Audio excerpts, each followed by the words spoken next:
Hello everyone! Welcome back to my channel. So, as you guys can see, naka-apron tayo today.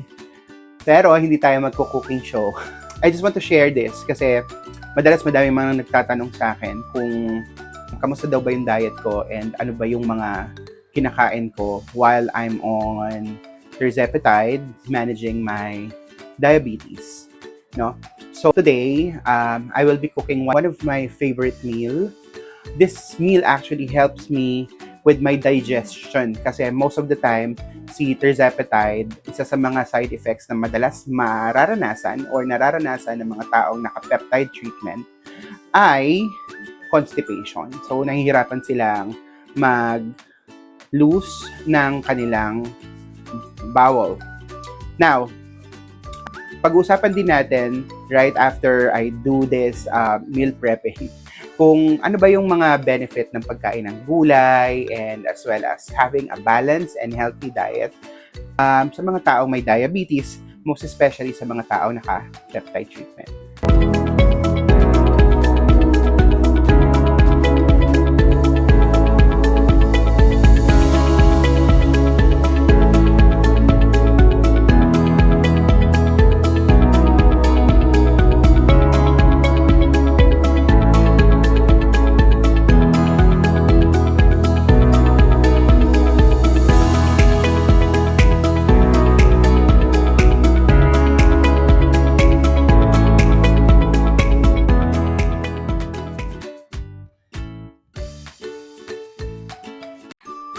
Okay, so let's start.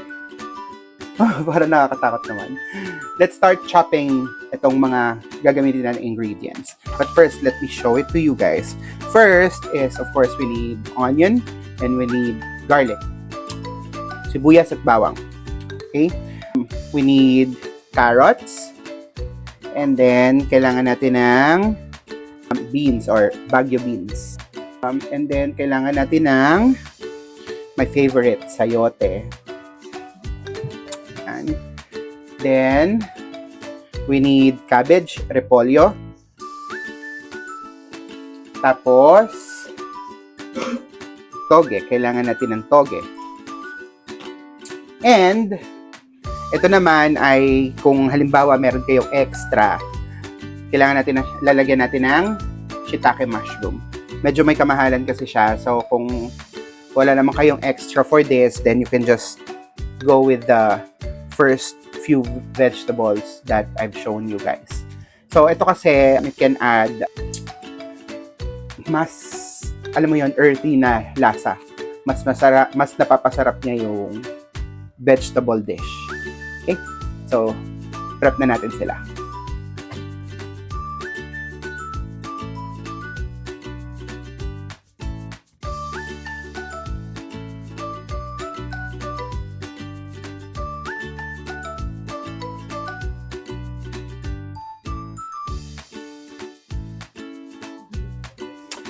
Okay, so we're done chopping.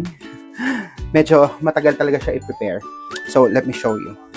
So of course, our garlic and our onion. Garlic is minced. Gusto ko siya maliliit para hindi siya napipili. And then yung onion, which is gusto ko siya, kaya julienne lang siya na ganyan. Usual na panggisa na hiwa. Tapos we have our carrots, julienne, pero malalaki, hindi masyadong maninipis. And then, we have our beans. Hindi ko siya yung inislant na maliliit kasi gusto ko malalaki siya and gusto ko malutong siya kapag kinain ko. And then, of course, we have our mushroom and our sayote. So, minsan gusto ko siyang julienne, yung like para nitong carrots. But, this time, mas gusto ko siya medyo malalaki kasi pag na-overcook siya, para siyang nalulusaw. So, we don't like that. And of course, our repolyo, panghuli natin ito ilalagay kasi masarap to kapag malutong. And of course, our toge here. Syempre, hindi na natin niya ililipat para bawas ugasin. Okay, so let's cook.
Ayan. So, this is usually how my plate looks like kapag nasa bahay ako.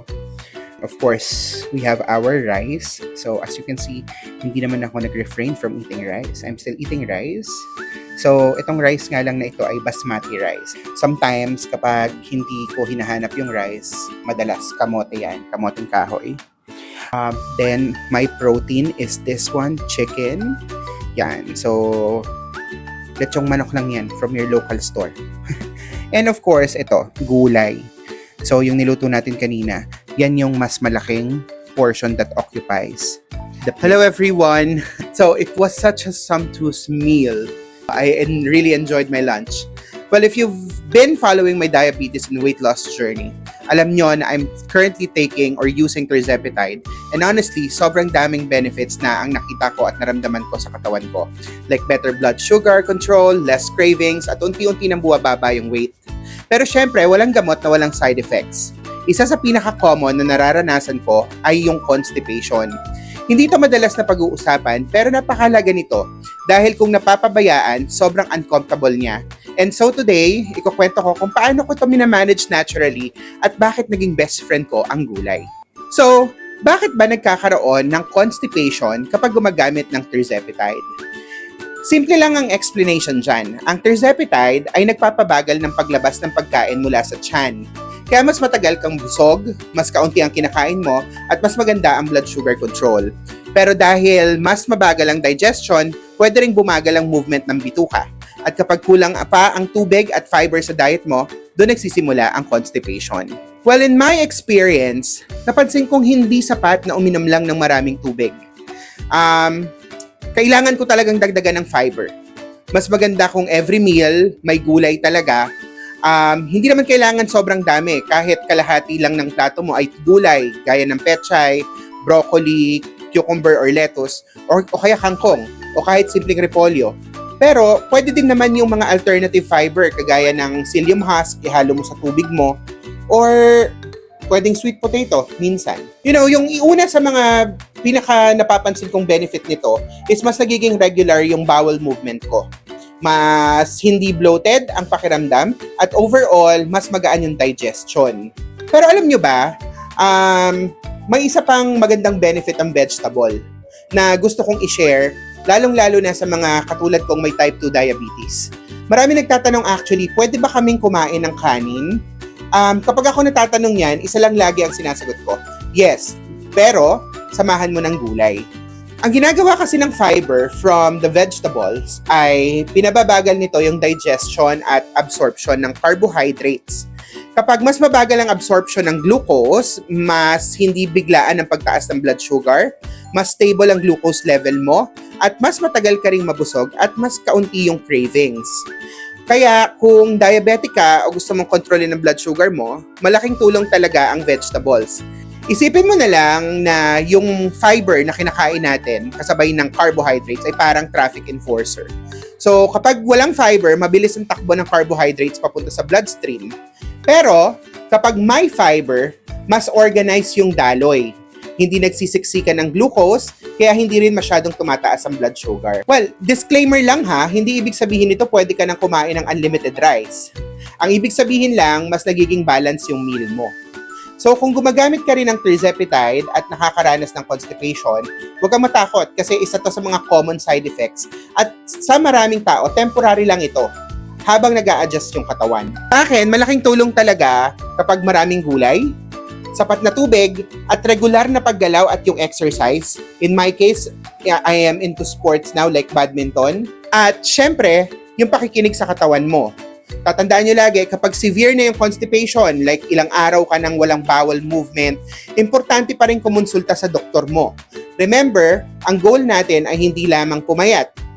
Ang goal natin ay maging healthy, sustainable, at magkaroon ng lifestyle na kaya nating panindigan. Now, if you found this video helpful, don't forget to like, share, and subscribe. At kung gumagamit ka rin ng tirzepatide, comment below. Ano ang naging side effect sa'yo at ano ang pinaka nakatulong para ma-manage mo ito. Again, thank you so much and see you on the next one.